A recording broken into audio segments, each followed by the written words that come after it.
If the taxman has ever pissed you off, keep watching this video.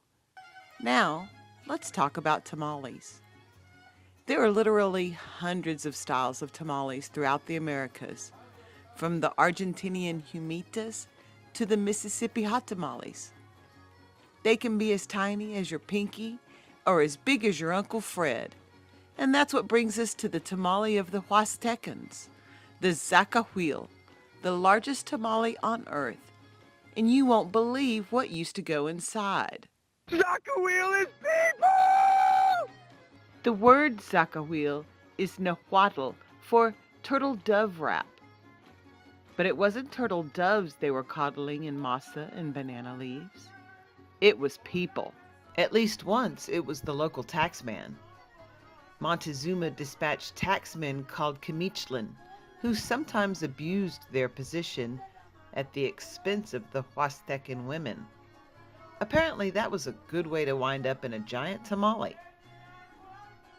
The ladies who had been wronged would, of course, take the first bites.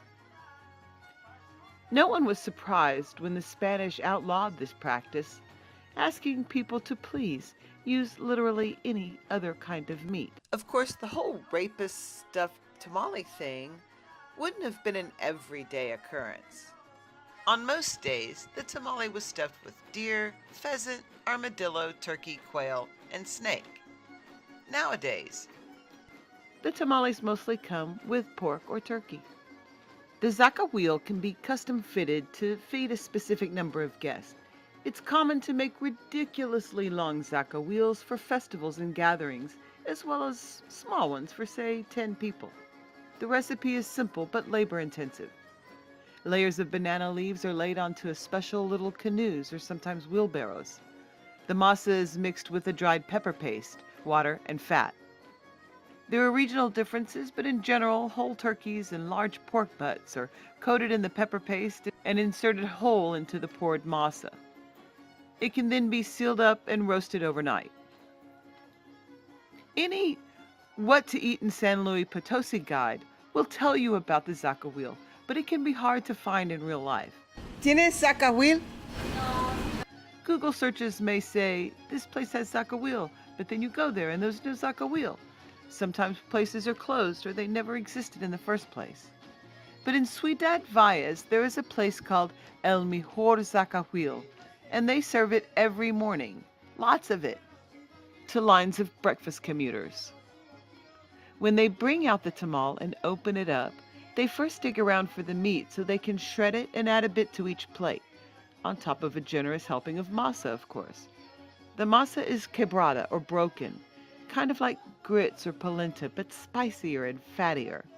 It's served with a bucket full of quiritos, another Huastecan specialty, pickled pork skin.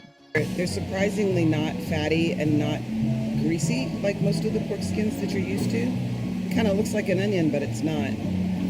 El Mejor is so good at making zacahuil that they ship them to restaurants in nearby towns, and people often pick them up for fiestas, since getting these guys to do it is a hell of a lot easier than doing it yourself. This is a delicious tamale, and we're glad the Huastecan people keep this tradition alive.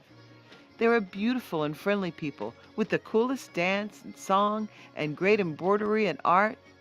But remember, the Huastecan people keep the tradition alive. So treat their ladies nice, okay? Okay, well, always treat ladies nice. Like and subscribe, please.